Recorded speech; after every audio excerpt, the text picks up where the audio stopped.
Pada suatu hari yang cerah di suatu desa yang tenang, ada seorang pria tua yang sedang menutupi lubang pohon, tiba-tiba saja menemukan semacam bros kuno. Si pria tua kemudian membersihkan dan mengamati, tapi tidak ada sesuatu yang menarik hingga cahaya matahari mengenainya. Sayangnya, si pria tua tidak menyadari hal itu dan ya, apa yang sebenarnya terjadi?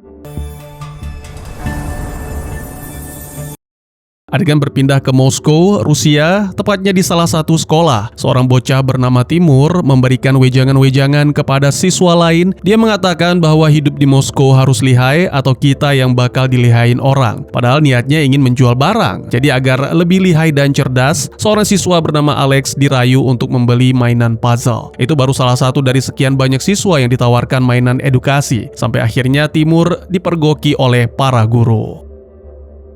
Segera orang tua Timur dipanggil menghadap kepala sekolah. Ayah Timur, Anton, menjelaskan bahwa keluarganya memiliki toko online resmi. Jadi mainan-mainan yang dijual Timur dijamin asli. Namun masalahnya bukan itu. Kepala sekolah menerangkan tentang nilai Timur yang terus menurun karena akhir-akhir ini Timur sibuk jualan. Tak lama kemudian ibu Timur, Sveta, datang. Dia mengeluhkan pekerjaannya sebagai kurir toko yang mengantar mainan. Padahal sebenarnya Sveta adalah seorang pengacara dengan penghasilan yang lumayan. Tapi karena masalah jarak, Anton memaksa Sveta untuk membantu usaha keluarga.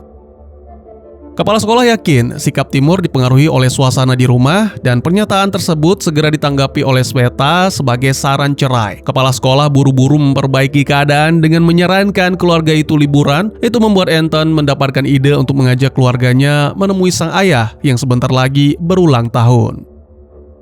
Beberapa hari kemudian, keluarga itu tiba di Tashkent, Uzbekistan. Perjalanan masih berlanjut melewati jalur darat karena kediaman ayah Anton ada di desa. Dalam perjalanan itu, Sveta memeriksa laporan dan mengeluhkan bahwa bulan ini lagi-lagi penjualan tidak mampu menutupi hutang, yang mana membuat toko semakin dekat menuju kebangkrutan. Mendengar hal itu, Timur menawarkan diri bekerja sukarela menjadi kurir demi membantu. Namun, menurut Anton dan Sveta itu tidak perlu. Timur hanya cukup membantu dengan belajar yang rajin. Beberapa jam kemudian, Timur dan orang tuanya tiba di rumah sang kakek, Ilya. Entah ekspresi palsu atau bukan, semuanya gembira kecuali Timur karena masih memikirkan pernikahan orang tuanya yang mulai rusak dan kemana dia akan ikut nantinya, ayah atau ibu. Ilya cukup terkejut melihat Timur yang sudah tumbuh besar karena terakhir kali Ilya bertemu saat Timur berusia 5 tahun. Mereka mempersiapkan semuanya untuk makan bersama dan kebetulan Timur sedang bersama Ilya. Timur menanyakan apakah Ilya tidak kesepian tinggal sendirian. Ilya menjawab itu tidak mungkin karena setiap harinya ia mengurus ternak-ternak dan tanaman. Ketika Ilya hendak mengambil bumbu, Sveta melarang Ilya masuk karena akan merusak kejutan. Ya, petangnya mereka minum teh bersama sekaligus merayakan ulang tahun Ilya. Ilya mendapat hadiah sebuah ponsel smartphone yang mana menurut Anton itu untuk memudahkan mereka berkomunikasi. Padahal yang sebenarnya orang tua butuhkan bukan itu, tapi kehadiran sang anak. Malam pun tiba, Timur sulit tidur karena mendengar pertengkaran orang tuanya tentang usaha mereka yang bangkrut dan Sveta terus-menerus mengatakan ingin pergi menyendiri. Salah satu mainan Timur rusak, jadi segera ia menyelinap keluar menuju ke ruang peralatan Ilya untuk memperbaiki. Saat itulah Timur menemukan bros kuno yang mirip labirin. Penasaran, pemuda itu pun mencoba mencari tahu menggunakan smartphone-nya dan di saat yang sama Ilya datang menghampiri. Sementara itu, Anton melihat foto-foto lamanya bersama orang tua dan sebuah Rubik yang dulu sering dimainkan yang membawa kembali kenangan lama. Kembali ke tokoh utama kita yang mendapat informasi tentang bros kuno. Dari situs sejarawan sekaligus penulis Farhad Sedovic, bros itu disebut Egret, koleksi pribadi emir atau penguasa ke-12 dari Emirat Bukhara, bernama Alim Khan. Diketahui bahwa Egret ini dianggap bagian dari harta Alim Khan yang hilang, yang dulu coba ia bawa pergi dan sembunyikan. Ilya menyarankan agar menyerahkan benda itu ke museum. Sebaliknya, Timur ingin menjualnya. Untuk mengetahui harga, mereka harus pergi ke toko barang antik atau menghadiri seminar Farhad besok di perpustakaan kota. Namun Ilya mengabaikan karena lebih fokus dengan ketegangan antara Anton dan Sveta. Bahkan Ilya berharap lebih baik dirinya dibenci dan dijauhi daripada Anton dan Sveta bertengkar. Timur mengatakan bahwa orang tuanya tidak akan ikut ke kota. Dan karena Ilya mengabaikan lagi, maka Timur pun mempersiapkan semuanya lalu pergi malam itu juga dengan menunggangi keledai. Ya, tokoh utama kita begitu antusias karena jika Egret itu terjual, maka uangnya akan digunakan untuk membantu usaha keluarga. Dengan begitu, ayah dan ibu tidak perlu bercerai. Keesokan paginya, Ilya menemukan catatan yang ditinggalkan Timur. Sebenarnya ia hendak melaporkan hal ini kepada Anton, tapi khawatir akan memperparah keadaan. Tokoh utama kita sendiri akhirnya mencapai stasiun kereta setelah meminta keledainya pulang. Timur pun bergegas naik kereta. Beberapa waktu kemudian, ketika sedang asyik mendokumentasikan perjalanan, tiba-tiba saja suara Ilya membuat Timur kaget sampai-sampai ponselnya jatuh. Timur! Ilya mengatakan bahwa Timur tidak perlu khawatir karena tujuan Ilya adalah mendampingi. Sementara itu, di rumah, Anton dan Sveta baru saja bangun dan sangat terkejut menemukan catatan yang ditinggalkan Timur. Ilya juga tidak ada sehingga Anton mengira sang ayah mungkin pergi bersama Timur. Kembali ke tokoh utama kita, Timur dan sang kakek. Mereka tiba di stasiun kota dan karena ponsel Timur jatuh, serta Ilya tidak membawa ponsel, jadi satu-satunya pegangan adalah pengetahuan Ilya tentang kota. Namun tiba-tiba saja Pak Tua itu melamun akibat kilasan ingatan yang muncul. Beberapa waktu kemudian, keduanya tiba di gedung perpustakaan dan segera menyaksikan seminar yang dibawakan seorang gadis manis bernama Gulya. Kebetulan, gadis itu membahas tentang salah satu pemikir terbaik di zamannya, yaitu ahli astronomi bernama Ulugh Beg. Jadi menurut legenda, Ulugh Beg ini menemukan jalan ke kota Fata Morgana atau kota hantu. Di sana, persaudaraan mistis dan para ahli membuatkan jam untuk Ulugh Beg, jam yang memungkinkan seseorang berada di waktu manapun sesuai keinginan. Tapi Ulugh Beg paham, jika orang-orang bebas menjelajah waktu, tidak berakhir baik. Oleh karena itu, dia menciptakan semacam ruang Fata Morgana menyerupai kota hantu. Jadi seseorang harus melewati gerbang untuk masuk ke ruangan tersebut, baru di sana bisa menemukan jam sakti atau disebut jam para bijak. Tiba-tiba datanglah Tuan Farhad yang meminta Gulya untuk memberikan bukti konkret karena apa yang dijelaskan terlalu berbau mitos. Gulya menjelaskan bahwa ada beberapa kunci untuk membuka gerbang. Yang pertama adalah sextant, berupa alat ukur bintang yang diyakini oleh Gulya sebagai penunjuk arah. Lalu ada kronometer yang menunjukkan waktu masuk yang tepat. Dan satu lagi masih misteri karena sampai saat ini belum ditemukan. Waktu bicara Gulya sudah habis dan gadis itu menyarankan agar para pengunjung ke ruang museum untuk melihat kronometer. Diketahui bahwa benda itu ditemukan oleh Gulya, namun tak berselang lama terdengar bunyi alarm yang menandakan bahwa telah terjadi pencurian. Para petugas pun segera mengejar, sayangnya si pencuri terlalu lincah.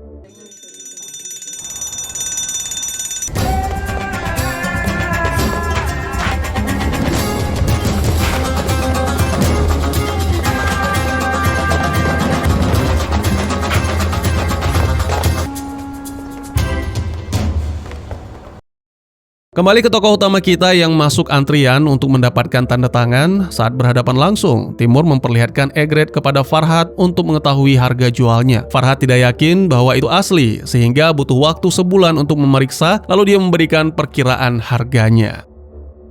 Segera Gulya menghampiri mengatakan bahwa benda itu tak ternilai harganya. Lalu mengajak Timur dan Ilya menuju ke ruang baca meskipun tempat itu sudah ditutup. Setelah menyelidiki lebih lanjut, Gulya menemukan sebuah buku yang menerangkan tentang surat dari pelayan Alim Khan berbunyi di penghujung bulan Zulhijjah saat bulan mencium bumi. Dia dan wazir menjalankan perintah sang tuan datang ke Samarkand untuk memberi penghormatan kepada Timur yang tak terkalahkan dengan 20 unta untuk membawa muatan dan Egret ada di muatan itu.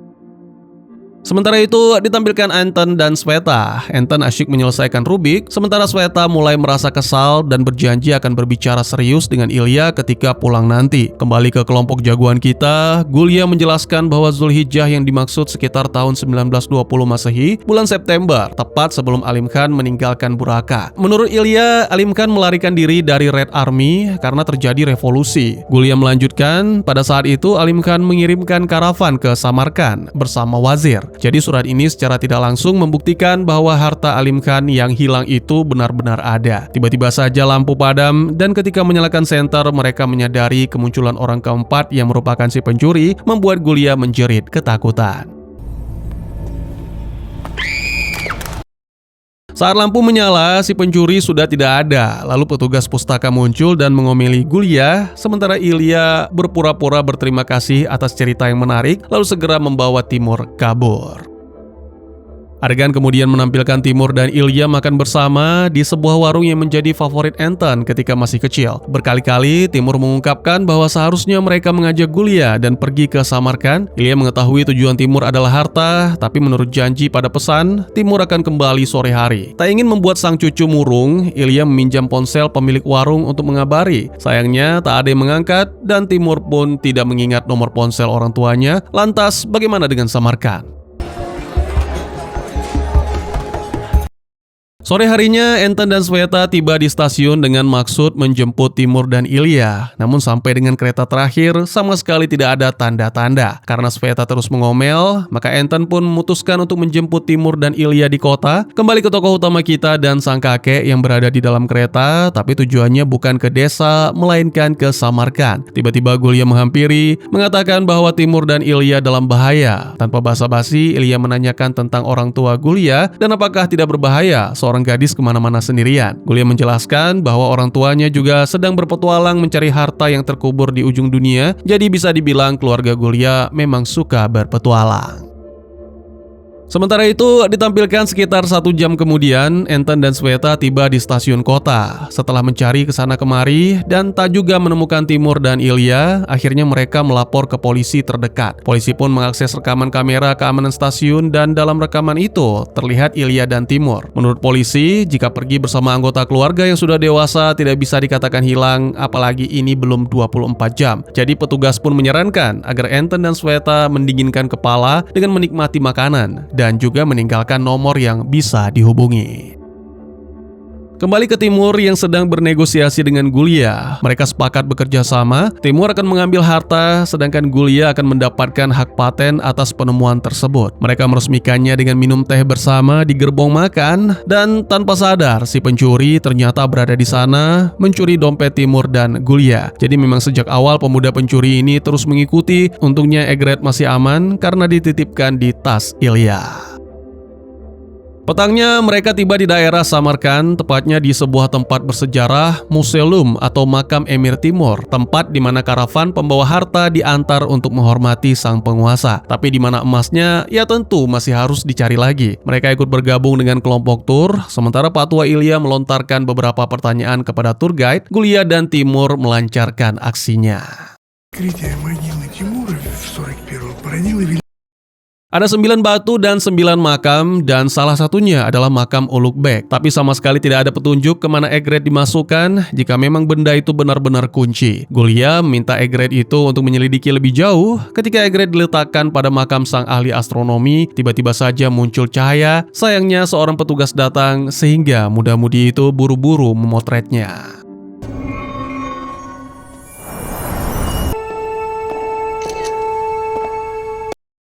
Berhasil keluar, segera Timur memperlihatkan kepada Ilya, tapi Pak Tua itu masih tidak percaya. Gulya menjelaskan bahwa ada sesuatu yang lebih daripada harta. Mereka harus ke Observatorium Ulugh-Beg, dan Gulya juga menjelaskan bahwa kereta menuju ke Tashkent baru ada besok pagi. Jadi mau tidak mau Ilya harus menunggu. Adegan berpindah sejenak menampilkan pasangan suami istri yang masih terus mencari sembari bertengkar, Anton dan Sweta. Tapi untuk kali ini pertengkarannya agak beda. Keduanya terlihat lebih saling terbuka mengenai perasaan masing-masing. Tak lama berselang, mereka menerima panggilan dari nomor tak dikenal, yang ternyata adalah petugas kepolisian. Beliau mengabarkan bahwa telah mengirim sebuah foto dan terlihat Timur sedang berada di dalam kereta menuju Samarkand bersama pemuda pencuri. Dan tentu saja Anton dan Sweta mengatakan tidak mengenal pemuda itu. Kembali ke kelompok Timur, tujuan mereka ke observatorium untuk menemukan rasi bintang berbentuk jam pasir yang mana sesuai dengan yang terdapat pada Egret. Tidak mungkin bisa mengukur dengan alat yang digunakan Ulugh-Beg, jadi Ilya menyarankan agar menggunakan sextant. Gulya pun berpikir itu masuk akal, tapi menyarankan agar menggunakannya tengah malam sesuai dengan judul yang tertera pada buku Tengah Malam di Samarkand. Beberapa jam kemudian, tepatnya tengah malam, sextant kembali digunakan. Alat itu akan menyatukan pantulan bintang dengan garis lintang, dan menurut Gulya itu sangat gampang. Buktinya tak butuh waktu lama bagi Ilya untuk memberikan titik koordinat, namun Gulya mengatakan bahwa titik itu salah karena berlokasi di Samudra Atlantik. Lalu terbongkarlah kebohongan Ilya yang ngasbun, semua demi cucunya agar segera pulang. Mereka pun kemudian mencari tempat untuk tidur, dan karena semua uang sudah dicuri, jadi mau tidak mau mereka harus tidur di taman. Timur mengaku ingin menyerah, berharap bisa bertemu lagi dengan Farhad untuk menjual egret dan mendapatkan bayaran tinggi. Tapi Gulia menolak membantu karena dirinya dan Farhad selalu berselisih paham tentang sejarah. Gulia menjelaskan kebenaran, sementara Farhad hanya menambah-nambah jika begini dan jika begitu. Menurut Ilya, harta bukanlah segalanya. Ini berdasarkan pengalaman masa lalu ketika masih kecil. Ilya diasuh oleh keluarga yang sangat miskin dan memiliki beberapa anak. Mungkin awalnya itu terlihat tidak mungkin. Bagaimana bisa orang miskin yang sudah memiliki banyak anak ingin mengadopsi anak lagi? Namun kasih sayang mencukupi semua itu, dan semua anak-anak termasuk Ilya bisa bertahan hidup hingga tumbuh dewasa. Sayangnya hanya Gulia mendengar kisah itu, sementara Timur sudah ketiduran. Tak lama kemudian, Ilya sadar bahwa Gulia pergi sehingga segera membangunkan Timur untuk mengejar. Beruntung Gulia belum jauh, jadi Timur berhasil menyusul. Gulia mengaku keberatan jika Timur menjual egret kepada Farhad karena yakin bahwa jam para bijak benar-benar ada, begitu juga harta Alim Khan yang hilang. Namun, tidak ada yang percaya. Timur mengungkapkan apa yang ia percaya, bahwa orang tuanya akan bercerai jika bisnis mereka hancur, dan hanya dengan menjual egret ini, Timur bisa memperbaiki semuanya. Tapi, meskipun demikian, Timur merelakan egret itu kepada Gulia asalkan mereka bersama-sama kembali ke Tashkent. Tiba-tiba saja terdengar kegaduhan. Ternyata si pemuda pencuri kini sedang berusaha merampas tas Ilya. Terlalu tua, tentu saja Ilya tak mampu melawan, dan sayangnya lagi Timur juga tidak sanggup mengejar karena si pencuri berlari begitu cepat. Tapi meskipun demikian, meskipun sedang ditimpa musibah, selalu ada hikmah di baliknya. Ya, tujuan si pencuri bisa dipastikan adalah egret, dan benda itu aman karena sejak tadi dibawa oleh Gulia. Sementara itu, terungkap bahwa si pemuda pencuri bekerja untuk Farhad. Pria itu berambisi untuk memiliki semua kunci, tapi tidak menjelaskan apa yang akan dilakukan dengan kunci-kunci itu. Hanya kronometer yang berhasil didapatkan, dan karena kecewa, Farhad pun meninggalkan si pencuri. Farhad. Keesokan paginya, Gulia mengaku telah membuat perhitungan ulang titik koordinat sesuai dengan yang dipakai pada zaman Ulugh-Beg, dan hasilnya menunjuk ke arah Menara Keilan, kota Bukhara. Segera Timur meminjam ponsel Gulia untuk menghubungi orang tuanya dan mengarahkan ke kota Bukhara, serta meminta semuanya tenang karena Timur bersama Ilya. Lalu dia pun segera menutup panggilan. Sveta mencoba menghubungi kembali, tapi nomor itu tidak aktif. Anton meminta agar nomor yang digunakan Timur tadi dikirim ke petugas kepolisian untuk membantu, lalu keduanya pun sepakat menuju Bukhara. Tapi sebelum itu, Anton harus mengganti ban. Pada momen ini, Anton menceritakan tentang orang tuanya yang bercerai. Sang ibu pergi ke Moskow untuk melanjutkan profesi sebagai dokter. Saat itu, Anton masih anak-anak, dan tidak ada yang bisa dilakukan oleh Anton selain menyelesaikan Rubik. Yakin bahwa jika menyelesaikan Rubik itu, maka berarti Anton mampu menyelesaikan masalah orang tuanya. Tapi pada kenyataannya dia gagal. Anton tidak ingin hal yang sama terjadi pada Timur. Oleh karena itu dia rela menutup toko keluarga, membiarkan Sveta menjadi pengacara, sedangkan Anton akan melamar pekerjaan di perusahaan-perusahaan untuk menjadi karyawan biasa. Kembali ke kelompok Timur, karena tidak punya uang dan kendaraan, jadi mereka terpaksa jalan kaki. Tiba-tiba saja sebuah mobil menghampiri, dan ternyata itu Farhad. Pemuda itu berbaik hati memberikan tumpangan dan mengaku bahwa tujuan mereka sama. Gulia, я рад тебя видеть. По делам. Возвращаюсь домой.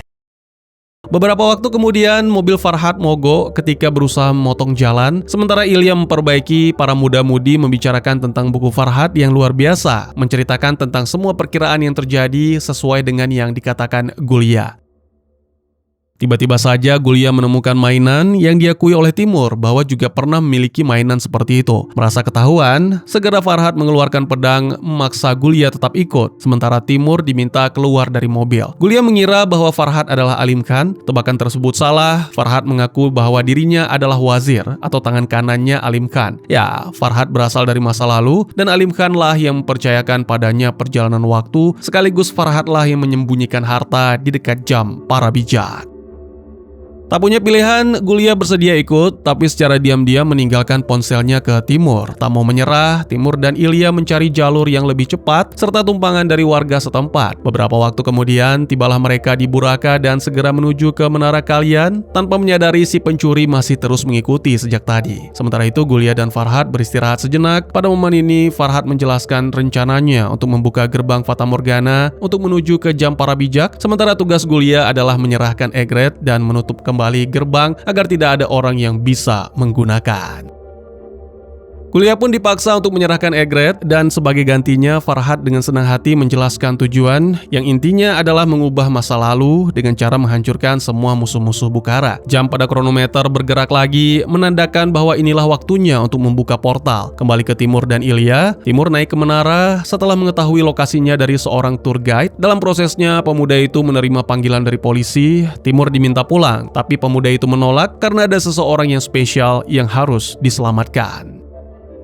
Tibalah Gulia dan Farhad di reruntuhan Ark yang mana dulunya adalah sebuah benteng. Menggunakan Egret, Farhad membuka gerbang dan pada saat yang sama Gulia menyadari jika Farhad mengubah masa lalu, maka kemungkinan semua yang ada saat ini akan lenyap termasuk Gulia sendiri. Sehingga gadis itu pun nekat masuk ke ruang Fata Morgana. Setelah berlari ke sana kemari, Gulia berhasil menemukan jam para bijak dan mengamankannya yang mana membuat Farhad kesal.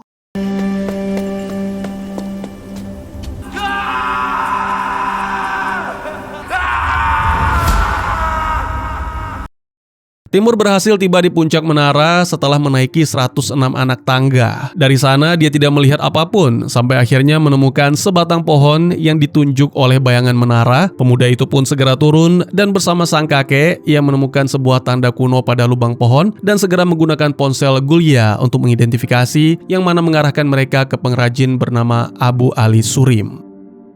Diketahui bahwa Ali Surim adalah seorang pengrajin karpet. Kini usahanya diurus oleh keturunannya dan usaha tersebut telah sangat berkembang. Ada 500 karpet yang benar-benar merupakan peninggalan Ali Surim. Setelah beberapa waktu mencari, akhirnya Timur menemukan karpet bermotif peta dan terdapat gambar jam pasirnya. Sang pemilik toko mengatakan bahwa itu adalah peta menuju ke Ark. Sementara itu, ditampilkan Anton dan Sveta yang sedang berkendara 200 meter lagi menuju ke Bukhara dan mereka mendapatkan kabar terkini dari kepolisian.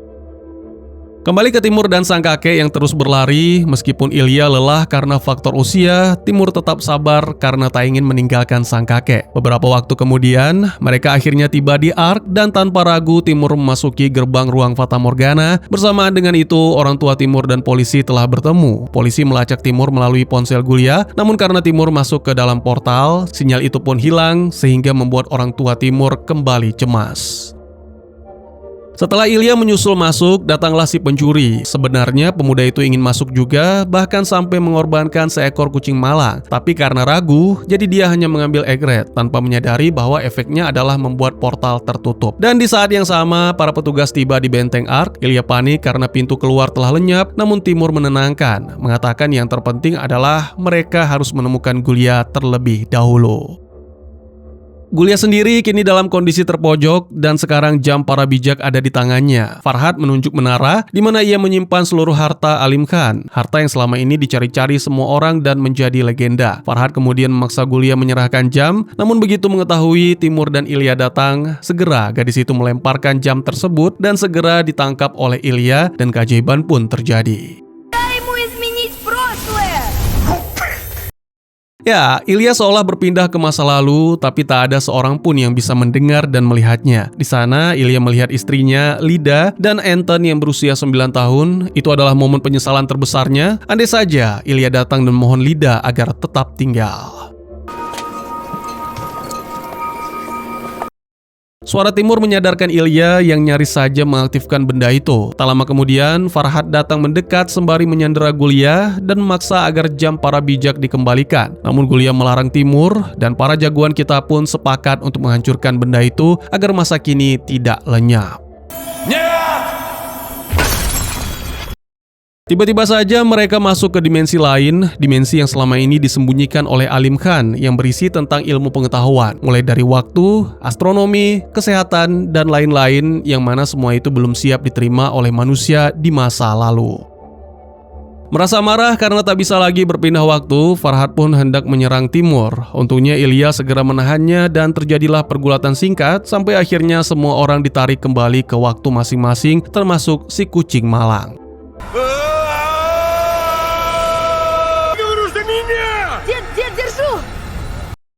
Sesaat kemudian, Timur dan Ilya mendapati diri berada di tengah-tengah gurun, lalu tak lama kemudian Gulia datang bersama si kucing malang. Di saat yang sama, para petugas bisa kembali melacak lokasi Timur, yang ternyata berada di gurun sekitar Bukhara. Setelah beberapa waktu melakukan perjalanan di gurun, Timur dan Gulia menyadari bahwa Ilya tertinggal. Jadi mereka pun segera kembali dan memutuskan untuk beristirahat sejenak. Ilya menceritakan pengalamannya selama memegang jam para bijak. Itu membuat Timur mengenang kembali tentang Lida yang seringkali menceritakan tentang Ilya. Jadi Timur menyimpulkan bahwa sebenarnya Lida masih mencintai Ilya. Perjalanan masih terus berlanjut dan sangat disayangkan persediaan air sudah benar-benar habis. Tiba-tiba saja mereka melihat sebuah kota megah di kejauhan yang diyakini sebagai kota hantu atau kota Fata Morgana. Dan ya, kota itu hanya muncul sebentar saja. Lalu datanglah ayah dan ibu Timur beserta para petugas. Kelompok Timur menceritakan semua yang mereka alami selama 2 hari ini, dan tentu saja bagi orang biasa cerita itu tidak masuk akal sampai Gulia membuktikan dengan memperlihatkan harta Alim Khan yang sempat ia ambil. Adegan kemudian menampilkan beberapa hari kemudian, keluarga Timur berkumpul dan berbincang, yang mana dari perbincangan tersebut diketahui bahwa harta Alim Khan disita oleh negara, namun bagi kelompok Timur, pemerintah memberikan hadiah berupa uang kepada masing-masing dari mereka. Timur sendiri pastinya menggunakan uang tersebut untuk membantu orang tuanya menutupi hutang toko. Tapi menurut Anton, uang tersebut masih terlalu banyak, bahkan cukup untuk mengembangkan lagi usaha mereka.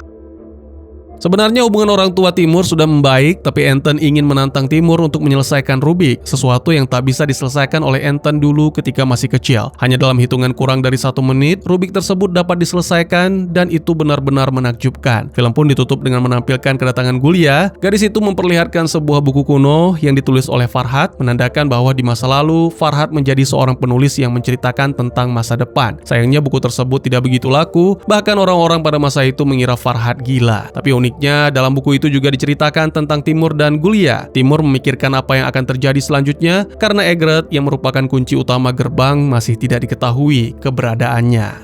Dan tamat.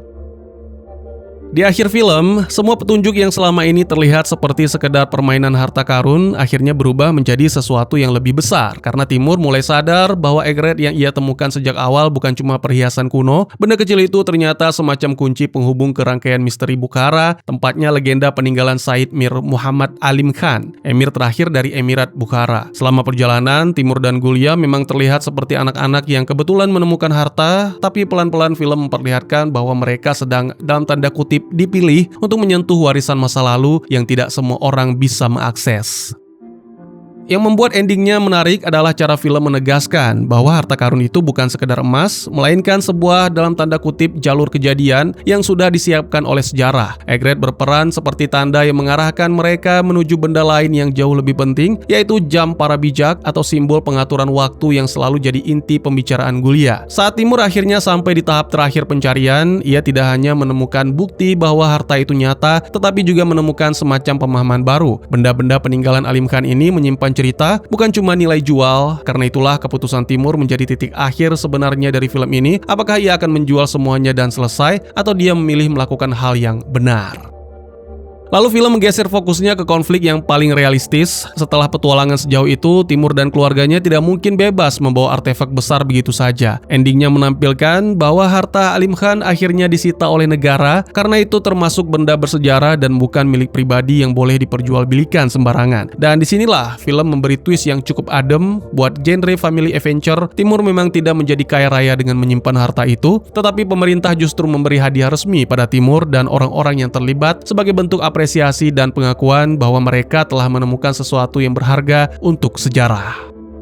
Poin penting lainnya ada pada perubahan sikap orang tua Timur. Setelah melihat apa yang sudah Timur lalui, hubungan mereka yang sebelumnya renggang jadi mulai membaik, seolah petualangan itu memaksa mereka menyadari bahwa keluarga mereka hampir pecah dan Timur adalah orang yang paling menanggung bebannya. Jadi ending film ini sebenarnya bukan tentang peta, teka-teki atau emas, tapi tentang keluarga yang akhirnya kembali utuh setelah melewati ujian yang tidak masuk akal bagi orang-orang biasa. Petualangan ini menjadi alat untuk menyembuhkan hubungan yang rusak. Jadi kesimpulan endingnya jelas, Timur memang tidak menyimpan harta Alim Khan, tapi ia mendapat sesuatu yang lebih penting, keluarganya pulih, masa depan mereka terbuka, dan dia berhasil membuktikan bahwa keberanian dan kejujuran lebih bernilai daripada emas. Itulah kenapa judul Solense Nafkus terasa cocok, karena matahari yang dicari Timur bukan benda di ujung perjalanan, melainkan rasa hangat yang akhirnya kembali ke rumahnya sendiri. Bagaimana menurut kalian? Mungkin segitu saja teman-teman, terima kasih buat yang sudah menyaksikan, silahkan memberikan komentar, bertanya, ataupun merequest kira-kira film apa yang menarik untuk dibahas, bisa lewat kolom komentar, atau buat yang malu-malu bisa via DM ke Instagram saya di @tegugusto. Insya Allah pasti akan dibaca. Mari kita jadikan kolom komentar sebagai sarana penambah wawasan dan menciptakan jalinan persaudaraan, bukan malah menjadikannya sebagai tempat pembulian sehingga menciptakan permusuhan. Jangan lupa untuk dukung terus channel ini dengan cara share, like, dan subscribe karena dukungan dari kalian sangat berharga bagi saya demi perkembangan channel ini. Saya Gusto, sampai jumpa di video selanjutnya. Tetap semangat, tetap bersyukur setiap hari. Dadah!